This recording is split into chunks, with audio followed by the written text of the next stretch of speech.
You viewers rock. You have sent us a lot of great frugal money-saving tips, and we're going to talk about some of the best of them today.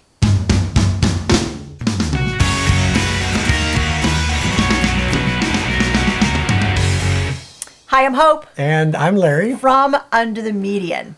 We have had some viewers send in some amazing tips, and we're going to showcase some of the most interesting ones that we thought, oh, this is really cool sounding.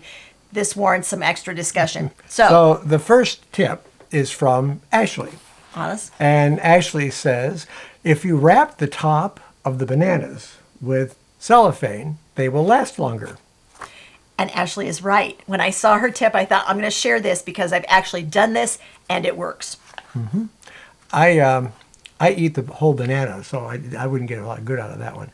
Janet says, if I just received a $50 Kroger gift card that I earned through my bank rewards program.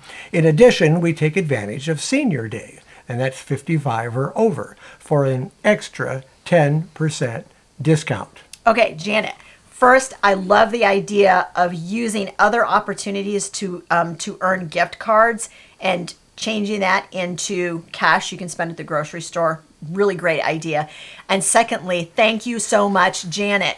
You reminded me, honestly, sometimes we forget to even ask for senior discounts. Yeah. And you would think we would be aware of that. Maybe it's because psychologically we don't want to believe we're over 55. I don't know. But that was a great reminder for us to remember to ask for senior citizen discounts. Great tip. I want to know what bank she puts her money in. Yeah, I don't know. Does your bank have, like, you can earn cashback cards and stuff? Ours does not. Yeah.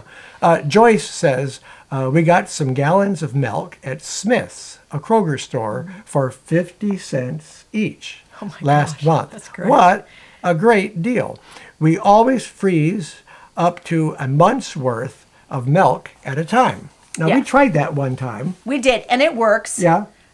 It kind of separates. So you have to open the top of the milk bottle and take out about a half a cup of milk because you get expansion in the freezer. Right. And so then you put the lid back on, you put it in the freezer, and you have to remember to thaw it. Like, it took about 48 hours or so to thaw in the refrigerator. Yeah. And then it was like you had to shake it to make sure that it wasn't separated. But yeah, it works great. And thank you. So that is a terrific tip. That's a very good And tip. that's a great price on milk. I mean, we don't buy milk because we're vegan, but even I know that's a great price on milk. Yeah, we used to buy milk. That's why we knew how to freeze it.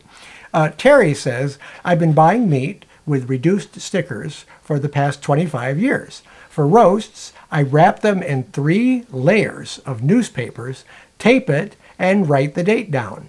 It will keep in the freezer for a year without freezer burn. You know why I like this tip? Because many people don't know that the wrapping that like meat comes in the grocery store, that was never, ever, ever, ever, ever intended to be put into the freezer. So it's not like a freezer quality, No. like a Ziploc bag. You can buy freezer bags. They're thicker. Right. So it's not freezer quality. So you don't want to put your meat directly into the freezer in its original packaging. No, it's thin and it's often not wrapped very well, and that's why you wind up with freezer burn. So before you freeze meat, either take it out. We used to take out like individual chicken breasts and freeze just 1 or 2 chicken breasts. Whatever we were going to eat at a meal. Like meal-sized portions in smaller Ziploc bags. But yeah, I mean, that's what freezer paper essentially is. So she created her own freezer paper with 3 layers of newspaper, labeled it, and she always knew what was in there. So great tip. And that's being frugal. Yep. Tarina says, you would love the app Supercook. It's incredible. It takes a little bit of time to enter what you already have at home into the app, but it generates thousands of recipes and of what you already have. You can even filter recipes and layer filters. So if you want only vegetarian and dinners and tomatoes, for example, to use up something that is about to go bad first, it will show you all the different options you have. Try it. You'll love it. Tarina, you are right. All right, so I would love to know, have any of the rest of you, do you know of this app, this Supercook thing? Because I went online, you don't have to download the app to use it. You can just go onto their website and you can plug things in and it will generate recipes for you. But I tried it. So I plugged in some of our ingredients, generated some recipes, and what was nice about it was it gave you a list of additional ingredients and said, do you also have pineapple on hand? Do you also have tomatoes on hand? Do you also have, so it gave you other options to say, oh yeah, I've also got that on hand, and then it allowed it to filter those as well and come up with even more recipes. But yes, I loved it, and she's right. Okay. Nina, her comment is, if you like cooking in bulk with a lower utility bill, get a big instant pot for whatever brand you like. You can prepare freezer meals, cook beans, grains, etc. in bulk, cook meat in bulk. It saves you tons of time too. Okay, what's a big instant pot? He seriously does not know. Okay. An Instant Pot is a pressure cooker. It's Oh. a specific brand of pressure cooker. Okay. He has no idea. Yeah. Well, I know what a pressure cooker is. Yeah, so I'm not the cook. Yeah, this is why he does not hang Our out with me in the family is kitchen. grateful, trust me. Okay, the answer is yes, I have a pressure cooker. I wish I had an Instant Pot. I am so with you on that. If you want to get an Instant Pot inexpensively, look on the Black Friday specials every year on Amazon, because they inevitably put Instant Pots on sale at a great price. But my sister has one, and she came and visited and brought it with her, and I have really serious Instant Pot envy now. But I have one and it works, so I'm not going to replace it, but it's a different brand. Teresa says, I love your ideas. I use my cooking liquids to make soups. Even canned tuna liquid, great for fish stew. Okay, I liked this because it shows that there are ways that you can not waste anything that comes into your hands. One of the things that I do, because clearly being vegan, we cook lots of beans. If you're familiar with aquafaba, which is actually the liquid that is produced by garbanzo beans when they're cooked, that liquid that is left over in the pot, that is aquafaba, and it actually is a great. You can bake with it. It acts like an egg, and you can also whip it, and it thickens just like whipped cream does. But sometimes there's a lot of it in the pan, depending on how many beans you cooked. It's a great idea to take that aquafaba if you think you're not going to use it in time, freeze it in ice cube trays, and then when the cubes are fully formed, just pop them out, put them in a freezer bag, and label them. And each of the cubes, you can thaw as many cubes as you need, and each cube is 2 tablespoons. Glad I married you. Okay, now we're going to move into some miscellaneous. These were, and we cannot get to all the tips. Y'all, we got 5 pages of them, so we will do like part 2 of this in the future. All right. Okay, Noreen comments, and she must have been commenting on something we said in the video, because it starts out, yes, CVS and Walgreens. You can get free items. I never pay for toothpaste or hair care. I use rebate apps like Ibotta to further my savings, but only buy what you use. I have purchased gift cards from Ibotta to go out and eat free. You can also have that go into a PayPal as cash. So, All right. you'll have to translate that. All right, one for me. I will. This was another great comment, because we had mentioned the store loyalty cards at CVS, Oh, of course, and that yeah. you can get some items for free. And I had mentioned that I don't really do it as much anymore. When the boys were young, they were like, you could get such really great deals, and you could get lots of them every week. And it seemed to me like CVS and Walgreens stopped offering as many great deals, and so I got discouraged and I wasn't doing it. So my question to you is, do you do the CVS and the Walgreens cashback things to get free items? And I would love to know how it works for you, if it really does work, because I am all about learning new skills. And if this is a skill that I need to look at again and pick back up again, I am so totally willing to do that. But it sounds to me like I'm maybe missing something by not doing it anymore. Ibotta, yeah. If you don't have an Ibotta account, look in the description of our videos. We always have a link for Rakuten and Ibotta there. They are apps that you can download. They're savings apps. We use both of them.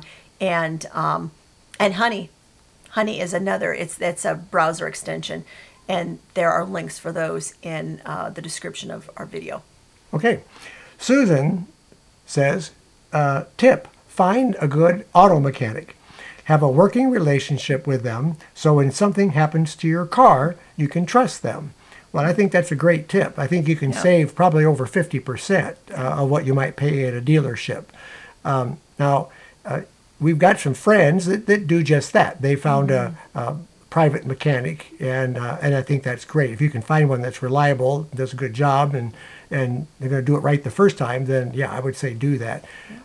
So that's a great tip, Susan. Okay, so this one, he asked me to handle this one. Okay, so this was in response to our idea of a January no spend month. And I sent you all over to Kate Caden if you wanted to do a no spend month in January, because we weren't doing it here, but Kate is doing an amazing job over her channel of a no spend month, and she's got some really fun things going on.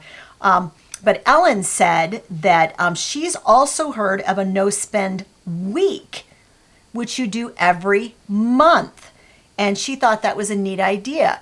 Now, so I did the math. I thought it was, I'm intrigued by this idea, and I'd love to know if anybody else has tried it. So if you take 1 week out of each month and it's a no spend week, you're not spending any money. So that's 3 months.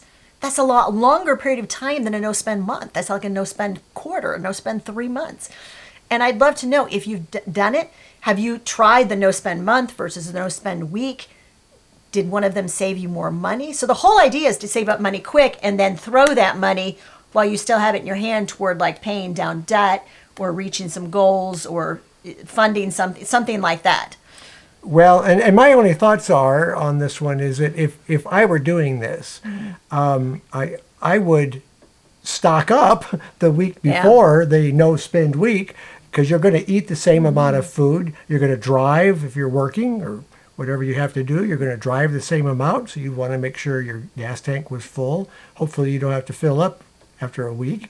I mean, I think I would kind of plan around it. And I don't know that that would save me any money. Now, it might keep me from buying things that I would do maybe on an impulse. So I think it would cut out impulse buying. But I think the general run of the things that you live off of, I think you would have to still buy the same amount of items to get through that no spend week. Right. So part of the idea is, though, that so many of us have things that we have in the house that we're just not using up. Oh, and so yeah. this sort of forces you into, digging deeper into that chest freezer and into the pantry and into your stockpile of toilet paper. So things that you have in your house that are just sitting there for months and months and months, and you're not using them up because you keep going out and buying like new food products when you don't need to. So that I think that's sort of the thought process behind it, as well as the impulse spending. I think that's fair to say. Well, too, and it might make you take an inventory of what you have before you got to that no spend week. Make sure that you didn't repeat yourself. What you guys are missing is the fact that right before we started this video, I mentioned the whole idea of delving into the freezer, and he said, "So we have a current inventory of the freezer, don't we?" I go, "Kind of." And he's like, "So when did you last update?" And I'm like, "A while back." He said, "So we have a full freezer and you have no idea what's in it, right?" And I'm like, Right. Kind of. So yeah, maybe I need to So guess do what we're going to do tomorrow? All right, next comment. Okay, where are we at here? Number 4. Donna, okay. If you, this is from Donna, if you do a side hustle delivering pizzas or doing Uber, your car insurance will not cover you while you're doing that job. Make sure they have additional insurance plans that you can be sure that you're covered in case of an accident. I never would have thought of that. No idea. Donna, kudos to you, man, for bringing this up, because it never, in a million years would have occurred to me. Never. Yeah. Never. Maxine, if you're going online, and she lives in the UK, if you put something in your basket, but you don't check it out, leave it there and wait. You may get a voucher or a % off offer. I have never had this happen. I've left stuff in shopping baskets online, but I don't think I've ever gotten a coupon or a % off offer. So I want to know, Have you guys had this happen? Because I think this is a super interesting idea. I mean, I wouldn't do it on purpose. I do it just because I put things in shopping baskets and never buy them. My But- experience has been if I leave it in the shopping cart, I go back to buy it and it says, sorry, we're out. That's about right. Okay, so I'm really curious whether this has been your experience or not too. Okay, right. this is a good one. All right. This comes from the Big Bear River Homestead. Boy, does that sound inviting. I know. We want to go visit wherever you are. If you have is it Roku? It is Roku. I got it right. All right. If you have a Roku, there are many, many channels available for free. I opted to purchase the Roku devices, but we do not actually pay for any streaming subscriptions. Tubi, Crackle, Peacock, and FilmRise are some of my favorites. Most of the major news stations also have free streaming through Roku, but I enjoy the channel Newsy.